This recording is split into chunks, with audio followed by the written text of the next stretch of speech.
at Sunset Boulevard the night of Hatgate. Oh, that's right. So, well, I'm not in therapy at the moment, which is apparently New York's greatest sin is being a 30-year-old not. You graduated. You've done it before. I've done it. Yeah. Yeah. I'm just like, You got your certificate? Put it on the wall? yeah, I know what's wrong with me, and I'm choosing not to fix it. Yeah. Close the door. Shall we head into our second topic of the evening? Sure. We're heading into laugh. And we're starting. Laughter. I remember mine for this one. You remember yours for this one? Yeah. We're starting with a spicy one. We're starting with a spicy one. We're starting Foster. with Martin. Oh. Y'all are gonna hate mine. You're going to hate mine too, Internet. Yes. Uh-oh. Shall I say it? Shall I read it for the class? No, let me. Okay. The rise and fall of our favorite messy Midwestern princess. Chappell Roan, the rise and Chappell fall of Roan. Chappell. Of Chappell Roan Roan. herself. Has me LOLing. LOLing. IJBOLing. If you're in the younger demographic. Uh-huh. IJBOL. I have never seen somebody rise so fast and then just fumble the ball so terribly. Yeah. And it brings me so much joy. Is there a specific moment that you remember being like, oh, this is starting to be campy funny to me? Okay. I just have to say it. Which is a yes. And The I way think- you answered it says, yes, there is. A This very is where specific point, the JW. internet's going to hate me. Her music, fine. Absolutely fine. Yeah. Her in general, fine. Fun. I enjoy.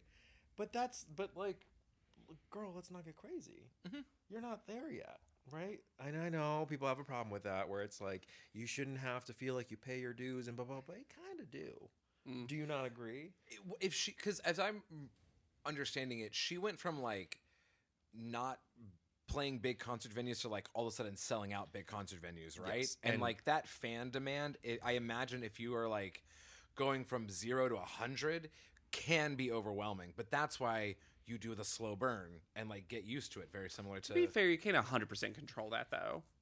yeah, You can't. I don't think you can control your popularity and amount of fans to a certain degree. I do think you can usually control, and I'll be honest, this is a topic I don't know a ton about. It's not something I followed, and I probably can't name a song. But that's true of so many artists you could list because I'm the least musically inclined. Yeah.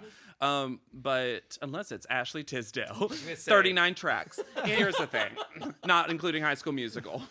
But it feels like, for me and my perspective in pop culture, I didn't even see any rise. I didn't even see this the first track that blew up. All of a sudden, it was just her getting criticized. She had a really big rise this summer. I think. She's had a lot of attention on her. Her crowd sizes have gotten exponentially bigger, and like that's amazing. She has worked for it, I have to say. But I do think that it's challenging rooting for somebody who gets the thing that all these people want, right? And then when they don't know how to handle it, and they don't go to queer therapy to figure it out, or maybe she does. I don't know her life, but my point is like, you got the thing that everybody wants. So, if you have any kind of issues with it, she just needs a better PR team, I think. Well, that was kind of like a theme of the summer. It felt like with a lot of people, where it was just like there is a media training exists for a reason, and you can be like, oh no, it makes me inauthentic. It's like you can look at it that way, or you can look at it as this is a way to actually protect the authentic you. You are going to go out and you are going to perform for the media.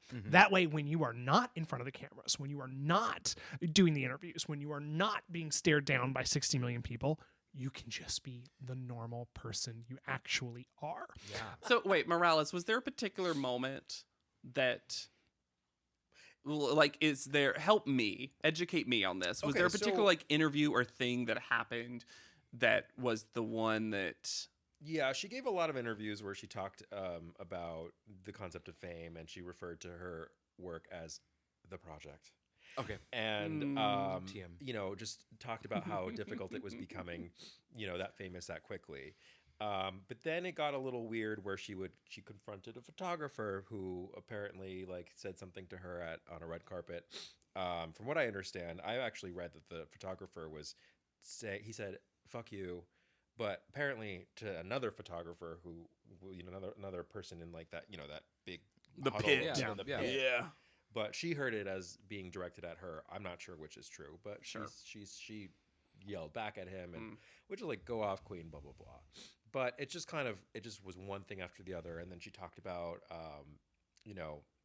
not wanting to necessarily vote one way or the other, or not really wanting both sides are equally as bad. Interesting. Yeah. Okay. And so it was just kind of one thing after the other, where it was just like, ooh, I don't know about that. Oh, there's gonna be such a great YouTube doc one day on her that I'm gonna watch. I'm gonna watch, and you're gonna hours. You're gonna get so many texts from me, and all of you are gonna be like, from 4 years ago, JW.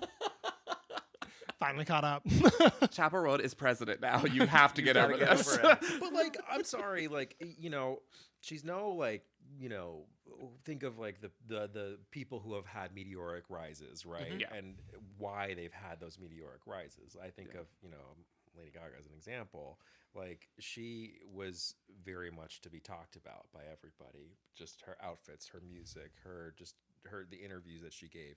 There was a lot of artistry behind all of that, right? So it was worth the hype, I think.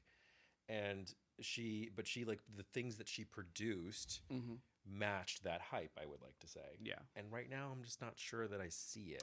There's a bit of an unraveling happening as well. Exactly. She's been canceling more concerts. She's been See, this is the part where I come in, and all of a sudden I started hearing this. See, Yeah. I only heard when the unraveling started, and I was like, "What Canceling happened?" concerts just because of the stress. And so I'm just saying, if you can't do it, then don't. Yeah, it's a hard question to talk about, because there is a moment where she was really vulnerable. Like, the thing that I remember first hearing about her was that when she was like stopped in the middle of her concert and was like, "Yo, this is just too much. This is so much. This is wild. That is crazy." Like, literally, like 6 months ago, nobody knew who I was, and now I've sold out the fucking Barclays Center or wherever she was. And Wow. part of me is thinking, like, at the time, I was like, that was really like a vulnerable, wonderful moment that she has shared, and was like, this is just not something that I'm used to. Like, I'm a human being just like all of you are, and this fame has just kind of been thrown on me. And so walking away from that, here being like, oh, that was really sweet, and that was like a wonderful moment, to being like, no, that's why everybody's now just trashing her. Being like, you cannot be that vulnerable and that famous, because then that fucks with the illusion that like you are better than us, right? And I think part of the issue too is the social media, the onlineness of it all, because what gets the most clicks, what gets the most engagement, it's that rage. So okay, she's vulnerable, she writes these things, and then people start writing back, and then that starts spreading like wildfire. But at the same time, we are now living in a world where this has now been around for a while. This is not brand new. So you, as somebody who is trying to create art, trying to create these things, unfortunately, you almost have to have like a plan in your back pocket of like, okay, what happens when the success comes? Because that ultimately is the goal for anyone who's producing art. Right. Maybe not on the global grand scale, but even if 10,000, 20,000 people know who you are, that's way more than And I think part of that's creating a community around yourself, putting the right people around you. Someone mentioned like the PR team, like having those in place so that if that happens, you stay even, Yeah. I think this is actually a perfect time to transfer on over to John's laugh for the year. Oh, was it community? You were laughing about community? Almost community. Hey. It's that I'm not on social media. It's Because- really funny.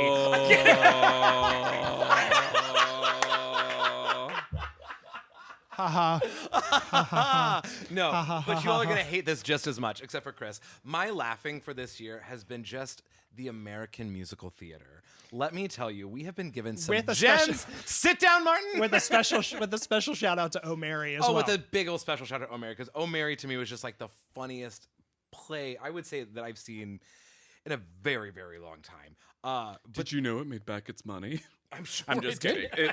No, It had to that's have. the funniest thing is if you're online, that was shared so much Oh, I see. that it made back its This money. is so Yeah. funny because I have no idea what you're talking about. Really? Yeah. Wonderful. So you're familiar with Cola Scola's O'Mary? Of course. Yes. Okay. So And money's a currency that we use to exchange for goods and services. yeah, and O'Mary. So None of tickets to like a usual like Broadway play are like 75 for the shit seats and like 200 for the good seats. You know, up plus or minus here and there. The shitty seats at O'Mary right now are selling for like $500. which is insane. It's What? wild. It's insane. Lord. It's wild how expensive these are. Okay, I saw so- it at the Lortel and I paid $200 to see it, and like I had shit seats at the Lortel, and I was like, I can't believe I'm doing this, but I have to do this because it's gonna be so fucking good. I paid $60 for great seats at the Lortel early in the run. Exactly, exactly. I Smart. missed that bucket. But besides that, the musical theater that has just come out of 2024 has just been some like so fucking funny and so good. I'm thinking we saw Tammy Faye together, which was not a good musical. I'm not saying this is a good musical, But it was a good night out. but it's a good night out. And it was fucking funny. And like I just recently saw Death Becomes Her, and that is just was 90 or it was 2.5 hours of just for me like nonstop laughter. 2.5 hours. That's long. Yeah, well, it's a plus a 15 intermission. You know. What are the other musicals? Well, that we saw this year were that I fucking we were loved? at Sunset Boulevard Mm-hmm. the night of Hatgate. Oh, that's right. So the night that Nicole said, "I love that hat," was the I want night. to get that hat. Where can I get Get it? it? Yeah, when it was the night that John and I saw Sunset Boulevard. So me being chronically online had seen this tension starting to build within the community. So had it reached its apex? Not- or no. She's going on it was stage. it like, was it's on another night. it was literally on that the afternoon. rise. It Yeah, was Thursday was- afternoon that this all popped up, and then the show that we saw, it started. It didn't start for like it started like at 7:25 or something like extremely late, and I think it had to have been connected to that, right? Like that's what we assumed. No, apparently it always starts She's late. just scrolling like, Nicole, put your phone away. Nicole. phone's in the bucket. Oh my God, could you do your impression of a stage manager one more time for us? Phone's in the bucket. They're firm, but they're beloved. So good, so good. We gotta listen to him. We gotta listen to your stage manager. And then also, it'd be remiss without saying that Wicked, the movie Wicked, it just had, there was so many wonderful, fun moments. And I was just like, walked away being like, God, I fucking love this. I love musical theater. It just makes me laugh. Like, it's so good to be like, there's so much shit that's happening in our world right now. And that for me, like, that just like corner of the world that is like, that it likes musical theater, there's just so much joy there. John, could you say that you're holding space? I'm for musical holding theater? space for musical theater. For the No, lyrics. I'm doing it to Oh, you, okay. idiot. Well, I don't know this thing that we're.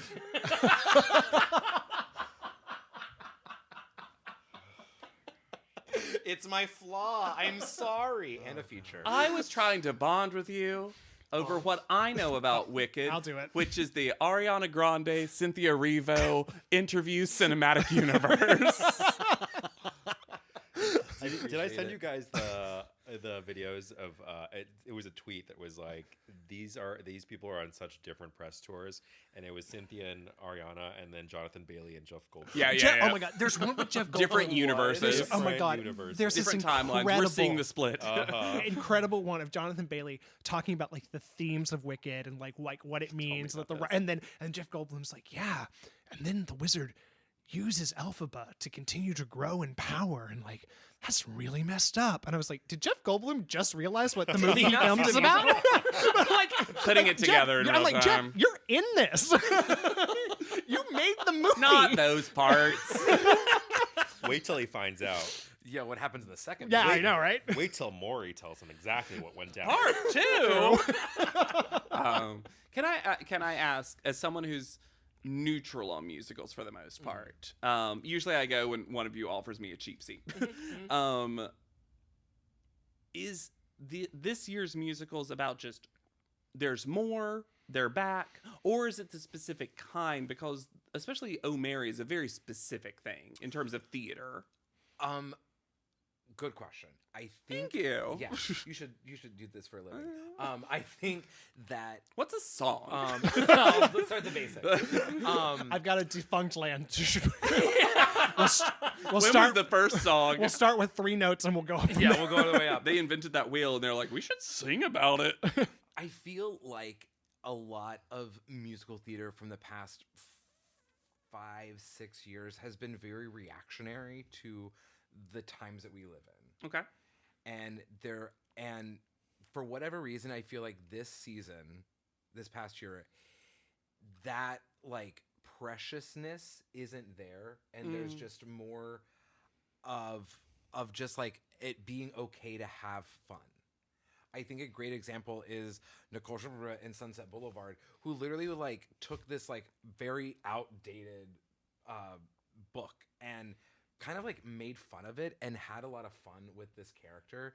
And it just kind of like, you could look at it and be like, oh, you're like fucking up with something that's like very Precious. Yeah. Yeah. And but then the other side of it is like, no, like we're just having fun, and we like aren't worrying about who we are upsetting by going against the intention of the original script. Yeah. If that makes sense. Would you agree? Yeah, and the same thing happened with the revival of Cats this year. Oh, the Jellicle Ball. To take Cats and be like, we're gonna overlay this with Ballroom. And I went to go see it, and I was like, this is gonna wear out its welcome in about 10 minutes. Again, 2.5 hours later, I was like, I'd come back and see this again tomorrow. I was like, they just, and I was talking to there was a guy who was sitting next to me, in the intermission we were talking, and he was like, he's like, I grew up watching the original one that they filmed on PBS. Here at the Winter Garden. And I was like terrified to come see this, because I was like, what are they going to do?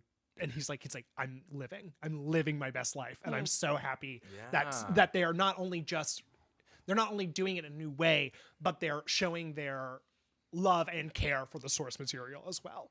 Yeah, they kept the entire text is the exact same. Yeah. There's just not a single cat costume. Yeah. I live. When Chappell Shanks comes out in an MTA uniform, and we know exactly what it is.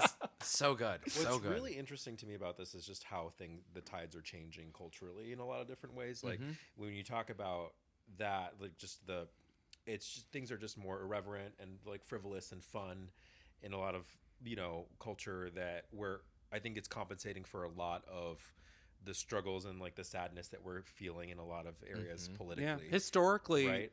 When there's more conservative politicians in any country that are in charge, the art reacts to it by becoming more irreverent, out there, etc. Yes. But then meanwhile, like skinny white people are like on trend again. Do you know what I mean? Yeah. Like, I feel like when we talk they're about, back, baby. They're back, baby. Did they ever leave?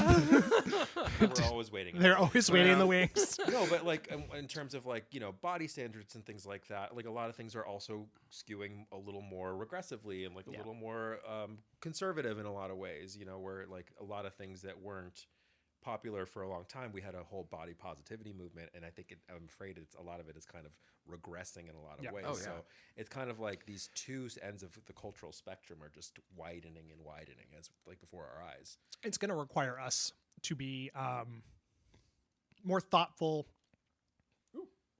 It's going to require us to be more thoughtful and clever with how we present things over the next couple of years. Yeah, this is a perfect transition into JW's laugh, which is Will Burkhart? Am I saying that right? Will Burkhart and the return of comedians not just doing crowd work. Will Burkhart's an example that I recommend for those of us who are online. We can follow. But there was this period for a while, and I want to be so clear. I've done it. All of you have seen me do it, and there are plenty of comedians who are good at it. But for a while, only crowd work for comedians was the thing. That was the trend. For the non-comedians in the room. Yes. So instead of doing my prepared, usually pretty rehearsed stand-up set, a lot of it would just be talking to the crowd and then riffing on that. Oh, okay. Yeah. Everyone's gay. Mateo Lane. Yeah, Mateo Lane does a lot of like relationship advice. Honey, he's gay. Now, I will say his advice special, I think, is quite good. It is. Because there Yeah. are people who do it really well. But the unfortunate thing is with any trend, imitators come up immediately who it's not their natural thing because TikTok reels, etc., these clips of dealing with hecklers or doing crowd works kind of stuff became big Yeah. because of a couple of notable comedians like Lane, and then everyone wanted to do it. And a lot of people weren't good at it, in my opinion. Yeah. I wonder too, because the other comedian that I'm thinking of who does a really good job at it is Tim Murray. If you've ever Sure, seen, sure, and I just sure. genuinely wonder if it's something that gay men and women are probably better equipped to do. But we've discussed this as well, where it's like, how much of this now is just staged? Yeah. How much of this is Yeah. just? I don't I think it's not the majority of it, but I do think that it happens. I mean, crowd work itself doesn't have to be staged. We were talking more about heckler stuff. Yeah, really. I guess the heckler stuff. Yeah. But I should say now, I think Will Burkhart's someone that I think 99 out of 100 times when I see a TikTok, the whole thing's very funny. And part of it is crowd work, but there's clearly also a defined set happening at the same time. And I think a lot of stand-up comedians are finding this new version of stand-up comedy that's vulnerable and interactive, but isn't letting the audience have too much control over what you're doing. Because audiences, especially going to live comedy now, you don't have to do it. Like, there's so much online that if you want to see comedy, it's out there. Back in the day, there was only a couple channels that even did specials, only a couple comedians that got specials. So if you wanted to enjoy stand-up comedy, you had to go out. And you had to buy those $20 chicken tenders. Two-drink minimum. 2-drink minimum. But now it's so widely available, which I do think is a good thing. But it's causing people to maybe not want to see live comedy as much. So live comedy, especially stand-up, I think has to evolve so that it now gives you a reason to be there live, but the comedian is still in charge. And I just feel like Will Burkhart is a very good example of someone who's found that. Yeah. But I can see the trend happening, and I'm loving to be able to laugh at that. I feel like that's an overarching theme for what we were just talking about going to see live performance in general. Sure. It's like we now, everything that, I mean, the Wicked Gladiator trend, like we're pairing up these movies together, the Barbenheimer of it all, like the stadium tours being back, the Vegas residency. Yeah. When these musicals come in. Spectacle, really. Yeah, spectacle. In a lot of ways. Stars, spectacle. And I guess, yeah, it's just interesting with something like with stand-up where it's like, in theory, all you were going to have is a single person with a microphone on stage delivering joke That after people joke. are paying to see Yeah. talk. Yeah. Yeah. I mean, people are paying to see podcasts now. Yep. Please pay to come see our podcast. Only if the three of us are back and we're paid.